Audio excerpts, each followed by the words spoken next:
and thank you for attending our latest update on the 2019 novel coronavirus, or COVID-19. As is this afternoon, we have 33 Pennsylvanians who have tested positive for COVID-19. In addition to the cases we released in our morning update, we have 2 adults from Delaware County, 2 adults from Philadelphia County, and 1 pediatric patient from Monroe County. To date, there have been more than 300 Pennsylvanians who have been identified for testing. More than 140 of those have tested negative. 33 have presumptive positive tests. 6 of these tests now have been confirmed by the CDC as positive. And nearly 130 tests are on their way to the lab or being processed at the lab now. So pending means not just at the lab, but on the way to the lab. It's an important distinction.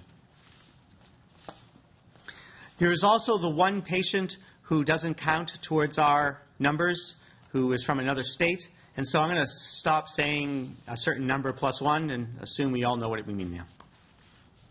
It is important for everyone to remember that this is really a very rapidly changing situation. The guidance that we receive from the CDC, especially about testing guidance, changes daily. We are getting calls from concerned Pennsylvanians about whether or not they should be tested. If you do not have any symptoms, you do not need to be tested at this time. If you have very mild symptoms, like a stuffy or runny nose, that could be a cold, that could be allergies, you do not need to be tested at this time. But if you have the following symptoms, a temperature of over 100 degrees Fahrenheit, shortness of breath or cough, please call your health care provider. They will help you determine if your symptoms are in line with or consistent with COVID-19 and if you need a test. If you do not have a health care provider and have these symptoms, we really recommend that you call the emergency department at a hospital and not just show up, because if they think that your symptoms are consistent with COVID-19, they will take precautions. Please don't go directly to the emergency department. Call first. There have been questions from doctors of who doctors can test and what permissions they need to do from testing. If a healthcare provider feels a patient should be tested, they can order the test now without consulting us.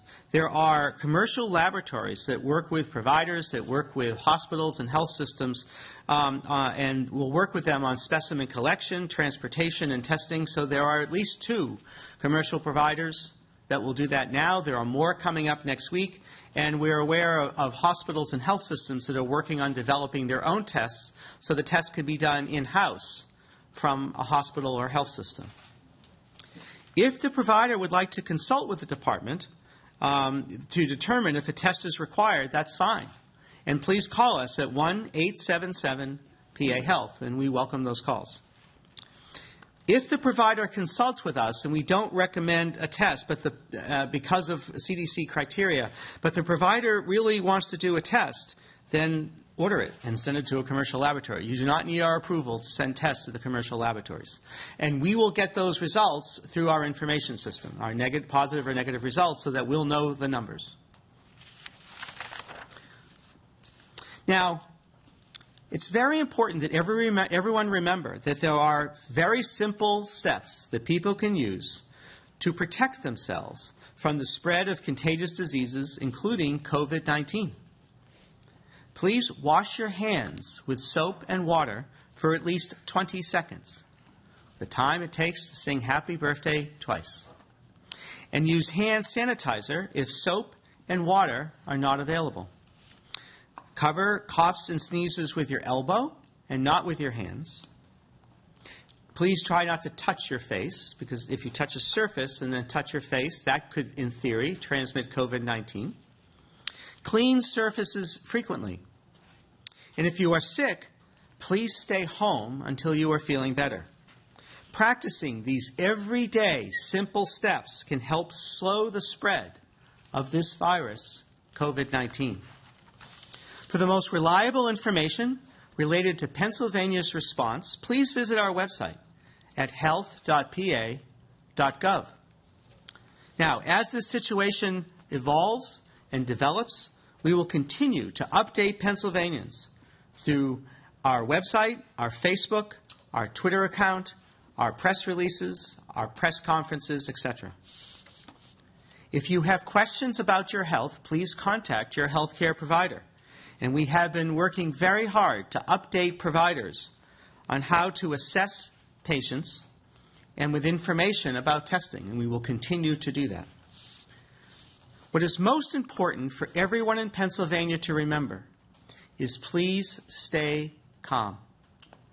We have the networks in place to ensure that we will continue to strive for our vision, which is a healthy Pennsylvania for all. Thank you. Now I'm available for questions. Barb, sorry. No worries. She'll be here. I signed this up for a while.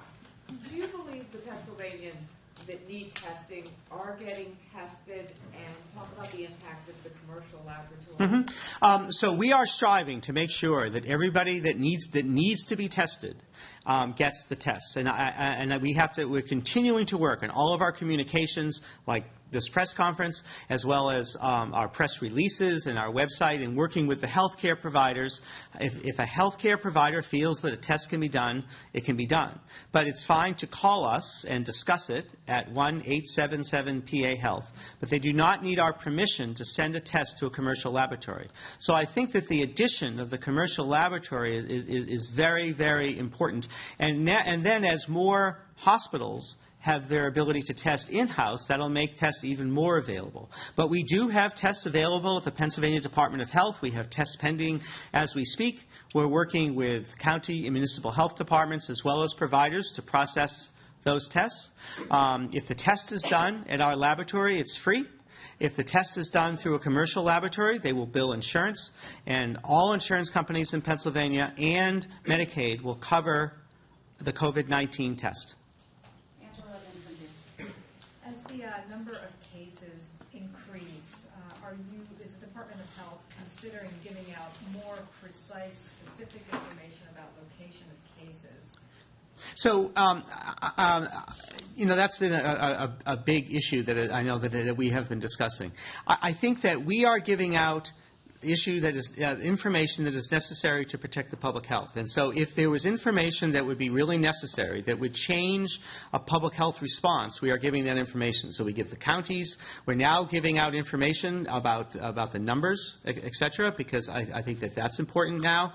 But to know the township of someone if someone is tested positive for COVID-19, they are isolated. So they're either isolated at home, and us, as well as the county munis, are monitoring them, or if they're ill, they're in the hospital. So they're not going to be walking around the neighborhood, and they are isolated at home. I guess they might be in their backyard. So that type of specific information I know is of interest, but it doesn't serve the public health. So we will be releasing whatever information is necessary to serve the public health.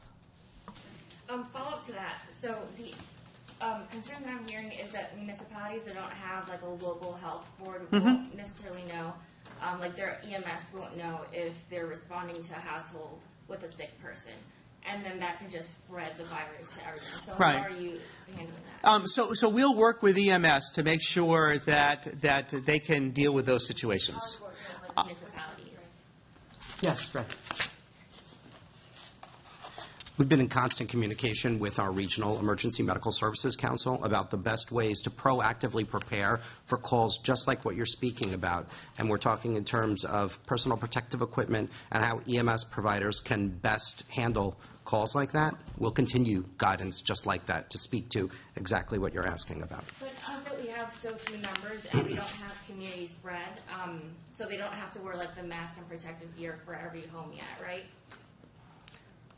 I would urge all EMS providers to take all necessary precautions when responding to all sorts of emergency medical calls, and EMS providers are trained to utilize all sorts of personal protective equipment when responding to calls. And are you making sure municipalities that are under your jurisdiction have that information of where they're living and have protective equipment? I can't speak to this specific location information regarding patients, as Dr. Levine has already spoken to that specifically. In regard to personal protective equipment, I can tell you that the Department of Health is constantly in communication with county and municipal health departments, as well as our federal partners, to make sure that not only do we have stores of said PPE, but also the federal government is aware of where our stores stand and anything they can do to assist. So one final word, if an EMS officer or agency has a concern about how they should respond, call us, and we will work it. We will discuss that with them, with Deputy Secretary Bereshansky and Dylan Ferguson, our EMS director. So we'll work through that with EMS companies. So call us. We'll help them. Dr. Lee, did you get the breakdown by counties of the 33 cases? It's on our website. I don't have all the 33 patients' counties. Well, before the press conference, the total for Montgomery was 17. Have there been cases added to Montgomery? And if so, I have a question. Please ask your question, and we'll check the data with you. Should the counties that are adjacent to Montgomery, which would be Berks, Bucks, Chester, Lehigh, et cetera, is there a greater concern for those counties than counties farther out from what Governor Wolf called the epicenter?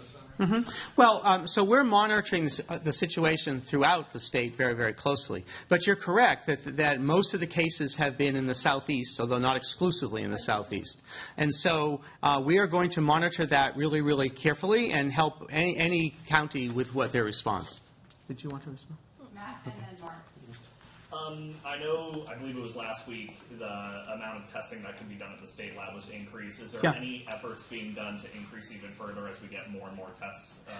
Yes, I mean, we've talked about 100, so we've gone from 5 to 25 to 100, and there are some pieces of equipment where we might be able to go more. We are very dependent upon the supplies, the reagents, which means the chemicals and the kits from the FDA and the CDC, but we are receiving those, and we'll work to test as many kits as we can. Mark. So, just to kind of follow up on that, is your testing limited by the number of kits and regions that you have? So we're not limited right now. There are no backlogs of testing. So we're not limited right now. Could, in theory, if everyone in Pennsylvania was going to be tested, we couldn't do that, right? So Well, why not? Why not test more if you have the capacity to do more? Well, sure. Why screen people with criteria instead of trying to test more people Yeah. than you have the ability? I understand. Right now, Pennsylvania, we are not working with the CDC. I mean, they're not working with us to do population-based testing. So I am aware that population-based testing can exist. That's not their recommendations for Pennsylvania at this time.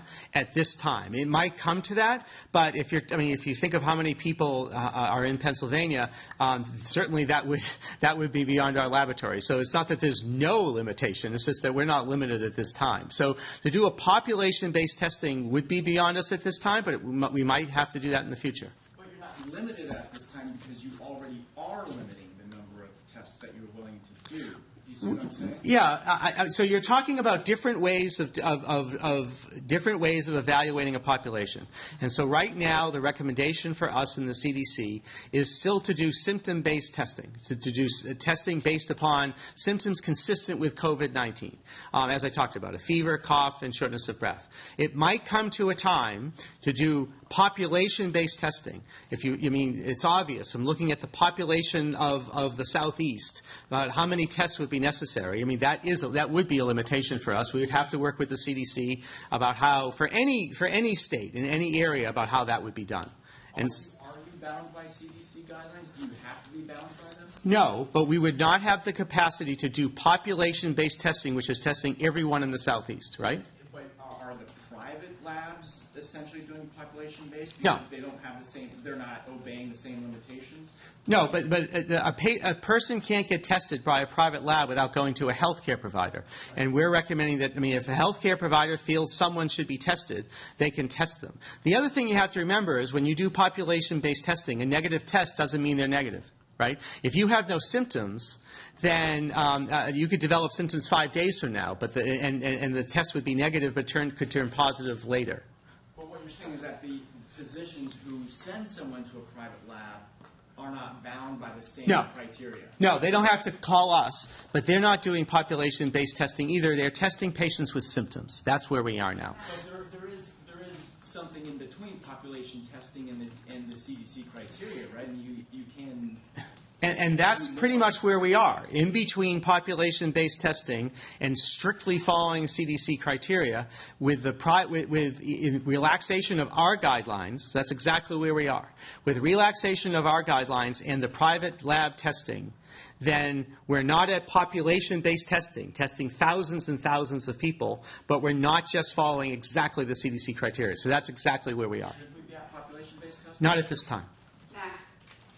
I guess to sort of follow up, you were saying we're sort of in between, you kind of relaxed the guidelines. Can you sort of talk about how those guidelines have been relaxed? So I think that the CDC guidelines, although I'm going to maybe defer to Dr. Watkins in terms of exactly the guidelines were today, but they have focused on exposure. Have you been exposed to travel history or someone who might have COVID-19? But what I just said is if a physician sees someone that has fever, cough, shortness of breath, might consider doing a flu test. We still see a lot of flu. It'd be extremely unlikely to have both at the same time, but if the rapid flu test was negative, then they should consider COVID-19. That's not exactly to the CDC guidelines, but that's completely different than population-based testing, which would really be a landmark change in terms of how testing would be recommended by the CDC for Pennsylvania, and so we're not there yet. Chelsea, then David. Could you, kind of two-part question, could you talk about social distancing? We've Yes. been hearing about the funeral for the Cumberland County firefighter who died. His funeral is tomorrow, and they're expecting 1,000 people to show up. Some EMS providers have raised concerns over that happening, and if you could just talk about maybe why. So we have no documented case in Cumberland County. We would have told you that. No, I'm saying for the funeral tomorrow. There's supposed to be 1,000 people gathering. Oh, I for a see. funeral I in see. general, and Yes. why Right. social distancing is important. Well, social distancing is important, right? The COVID-19, unlike something like measles, could travel through air for probably up to 6 feet. It's probably a little less, but let's say 6 feet. And so if you are 6 feet away from someone, then you're much less likely to be exposed to the virus in terms of the air droplets. So if they sneezed or they coughed, it's not going to travel more than 6 feet. And so we want people, if possible, to be 6 feet away, if that's possible. We also want people to not touch a surface and then touch their face, because if it lived on the surface, you've now touched your face, it's more easily transmissible. And then wash your hands 10, 20 times a day, as I described. Use hand sanitizer. If someone does cough and sneeze, to do it into your elbow. And be honest with you, even though it's a funeral, if someone is sick, please stay home. Dr. Levine. Hi. I know you're aware of, like for example, Dr. Fossey now I think has clearly said we don't have enough tests. We haven't had enough tests. Mm-hmm. And I think, I'm pretty sure he also acknowledged, and others have, that one of the big consequences of that is like that shortage will cause people who probably may well have needed a test not to be tested because of the shortage. And then, of course, then they're walking out the door and into the community and possibly spreading it. It sounds like you and your department have been consistently telling us, and I don't want to put words in your mouth, Yeah. but it sounds like you have been saying Pennsylvania has avoided that situation. I think that what I've been trying to articulate is that following either CDC criteria or somewhat relaxed CDC criteria, we have the capacity to do those tests. And so if a doctor calls up and now, according to what I just described to you, we have the ability to do those tests. And the addition of the commercial laboratories is great because they can just do the test. And that's helpful. It'll be even better when there's the ability to do testing by the hospital themselves in their hospital laboratory, and we know that a number of health systems are kind of working like that. But my understanding of what he's talking about is that if you were going to go to the same type of population-based testing that we were discussing that was done, say, in Singapore, the country does not have enough tests to do that. So, He also, though, yeah. I think he also talked about, leading to an undercount. Right. It results in the fact that we don't know Yeah. because of the inability to test. And I would say, I get what you're saying about the, with the commercial labs and the hospitals coming online, but I think there's a really legitimate concern, though, if here in Pennsylvania we went through a window of time. Yeah, I understand. When that constraint Well, allowed yeah. people to walk out the door, possibly with the. Well, let's go through the history of the testing, because it has been less than 2 weeks that we were able to do testing at all. Okay? And so we have made a lot of progress in less than 2 weeks. On Monday, it'll be 2 weeks since we've been able to do testing at all. So my impression of what he's saying is that, certainly for the first month or more, none of the states could do any testing. Every test had to be, you had to call the CDC. Every test had to be, the patient had to be screened with our staff, with the CDC staff, and the testing was very limited. We were able to, a week ago Monday, start to do testing, and for 2 days we could do 5 specimens. And then we could do 20 to 25 specimens. Well, now we can do a lot more. And so our capacity has been continuing to improve. And according to that capacity, we are testing, anyone that has fit the criteria, and we've relaxed the criteria. So I think I'm being pretty clear that we are able to test anyone that has symptoms consistent with COVID-19, either through ourselves or through a hospital laboratory if it's up and running, or through that. But the history of it has evolved over the last 6 weeks, and I think he's referring to that whole history has been insufficient. Okay, but I just have to ask you this, though, then. Back in then the time when, say, you were limited here in Pennsylvania, only able to do 5, did we have missed opportunities? People that we would have caught if we would have had enough tests?